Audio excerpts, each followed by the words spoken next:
नमस्कार, ये है राइजिंग इंडिया और आप देखने जा रहे हैं भारत की तरक्की से जुड़ी एक और शानदार और प्रेरक रिपोर्ट।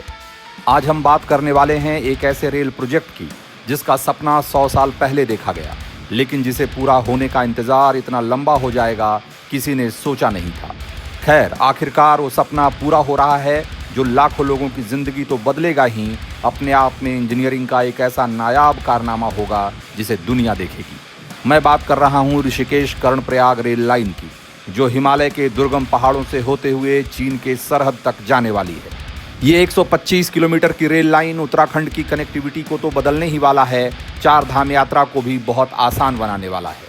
साथ ही ये भारत की सुरक्षा के नज़रिए से भी बहुत महत्वपूर्ण है, क्योंकि इसके जरिए चीन की सीमा तक फौज की तैनाती और त्वरित और आसान हो जाएगी।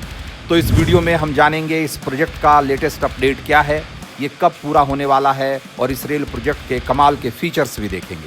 तो तैयार हो जाइए हिमालय की वादियों से होते हुए एक शानदार सफ़र के लिए। लेकिन आगे बढ़ने से पहले आपको याद दिला दें कि अगर अभी तक आपने हमारे चैनल राइजिंग इंडिया को सब्सक्राइब नहीं किया है तो बदलते भारत की बुलंद खबरों के लिए हमें ज़रूर सब्सक्राइब कर लें। तो आइए सबसे पहले बात कर लेते हैं ऋषिकेश कर्णप्रयाग रेल लाइन के लेटेस्ट अपडेट की। तो 16 अप्रैल 2025 को इस प्रोजेक्ट ने एक ऐतिहासिक मुकाम को हासिल किया है। दोस्तों, जब भारत की सबसे लंबी रेल टनल, जो कि 14.58 किलोमीटर लंबी है, उसमें ब्रेक थ्रू हुआ।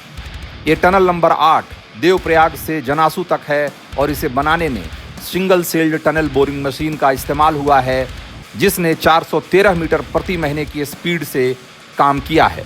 उस हिसाब से देखें तो ये दुनिया की सबसे तेज टनलिंग स्पीड है। दोस्तों, रेल मंत्री अश्विनी वैष्णव ने इसे ऐतिहासिक बताया, क्योंकि ये ब्रेक थ्रू उसी दिन हुआ जिस दिन 1853 में भारत में पहली ट्रेन चली थी। और सुनिए, ये सिर्फ एक टनल की बात नहीं है। इस प्रोजेक्ट में कुल 16 मुख्य टनल्स हैं, जिसमें 9 पर काम पूरा हो चुका है। साथ ही 19 बड़े ब्रिज में से 8 बन चुके हैं और बाकी भी 2025 के अंत तक तैयार हो जाएंगे। कुल 213 किलोमीटर की टनलिंग में से 195 किलोमीटर का काम पूरा हो चुका है, यानी 90% से ज़्यादा टनलिंग पूरी हो गई है। उम्मीद की जा रही है कि प्रोजेक्ट का पहला फेज दिसंबर 2016 तक ऑपरेशनल हो जाएगा, जैसा कि उत्तराखंड के मुख्यमंत्री पुष्कर सिंह धामी ने भी कंफर्म किया है। तो दोस्तों, बस 1.5 साल और आप ऋषिकेश से कर्णप्रयाग ट्रेन में चाय सिप करते हुए पहुँच जाएंगे। चलिए अब ये जान लीजिए कि इस प्रोजेक्ट को इंजीनियरिंग का कमाल क्यों कहा जा रहा है।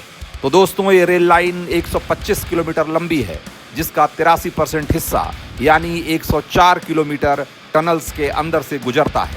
सोचिए, हिमालय की कठिन चट्टानों को काटकर 17 मुख्य टनल्स और 12 एस्केप टनल्स बनाना कितना बड़ा चैलेंज है। इनमें सबसे लंबी टनल, जो कि 14.58 किलोमीटर की है, भारत की सबसे लंबी ट्रांसपोर्ट टनल बनने वाली है। इतना ही नहीं, इस प्रोजेक्ट में TBM टेक्नोलॉजी का पहली बार हिमालय में इतने बड़े स्केल पर इस्तेमाल हुआ है।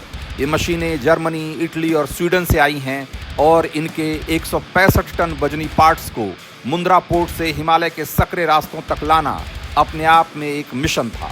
टनल्स को सिस्मिक जोन 4 के हिसाब से डिज़ाइन किया गया है, यानी भूकंप आने पर भी ये सुरक्षित रहेंगी। और हाँ, हर टनल के साथ एक एस्केप टनल भी है, ताकि इमरजेंसी में यात्रियों की सेफ्टी सुनिश्चित हो। इसके अलावा इस रेल लाइन में 19 बड़े ब्रिज और 38 छोटे ब्रिज हैं, जो गंगा, अलकनंदा और चंद्रभागा जैसी नदियों को पार करते हैं। इनमें से 8 बड़े ब्रिज तैयार हैं और बाकी तेजी से बन रहे हैं। प्रोजेक्ट में 12 स्टेशन होंगे, जिसमें कर्णप्रयाग, योगनगरी, ऋषिकेश और श्रीनगर जैसे बड़े स्टेशन शामिल हैं।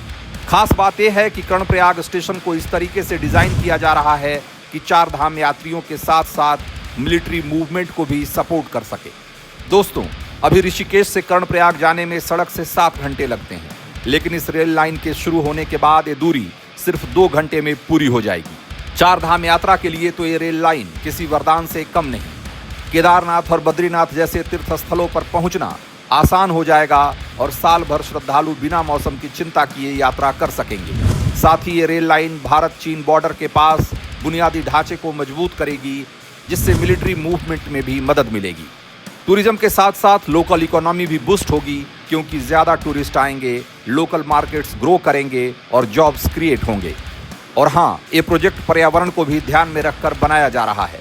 टनल्स और ब्रिजेज को इस तरीके से डिज़ाइन किया गया है कि हिमालय की नेचुरल ब्यूटी और इकोसिस्टम को कम से कम नुकसान हो। रेलवे ने रेन वाटर हार्वेस्टिंग और ग्रीन टेक्नोलॉजी का भी इस्तेमाल किया है ताकि प्रोजेक्ट सस्टेनेबल रहे। सुरक्षा के लिए भी इस प्रोजेक्ट में कोई कसर नहीं छोड़ी गई। हर टनल में वेंटिलेशन सिस्टम, फायर सेफ्टी और इमरजेंसी सिस्टम्स हैं। साथ ही ट्रेनें 130 किलोमीटर प्रति घंटे की स्पीड से चल सकें, इसके लिए ट्रैक्स को सेमी हाई स्पीड स्टैंडर्ड के हिसाब से तैयार किया जा रहा है। तो दोस्तों, ऋषिकेश कर्णप्रयाग रेल लाइन सिर्फ एक प्रोजेक्ट नहीं बल्कि उत्तराखंड का गौरव और भारत की तरक्की का प्रतीक है। आपको ये जानकर हैरानी होगी कि इस रेल लाइन के लिए सबसे पहला सर्वे 1927 में हुआ। आज़ादी के बाद भी इस रेल लाइन को बनाने की मांग कई बार उठी। नेहरू जब उत्तराखंड के इस इलाके में आए थे तब भी उनके सामने इसकी मांग रखी गई थी, लेकिन बजट और दूसरे कारणों से इसका निर्माण सपना का सपना ही रहा। सतपाल महाराज के प्रयासों और मोदी सरकार की प्रतिबद्धता से अब ये सपना पूरा होने जा रहा है और सब ठीक चला तो 2026 में ये हकीकत बनने वाला है। इस मुश्किल प्रोजेक्ट को पूरा करने की जिम्मेदारी रेल विकास निगम लिमिटेड यानी RVNL के पास है और 16,200 करोड़ की लागत से ये मेगा प्रोजेक्ट पूरा होने जा रहा है। तो दोस्तों, अगर आपको ये वीडियो पसंद आई हो तो इसे लाइक करिए, अपने दोस्तों और फैमिली के साथ शेयर करिए और हमारे चैनल राइजिंग इंडिया को सब्सक्राइब करिए और बेल आइकन दबाना ना भूलें ताकि आपको हमारे नए वीडियो की नोटिफिकेशन पहले मिले। और कमेंट बॉक्स में हमें बताइए कि इस रेल लाइन के पूरा होने को आप कैसे देखते हैं। मिलते हैं अगले वीडियो में, तब तक नमस्कार, जय हिंद।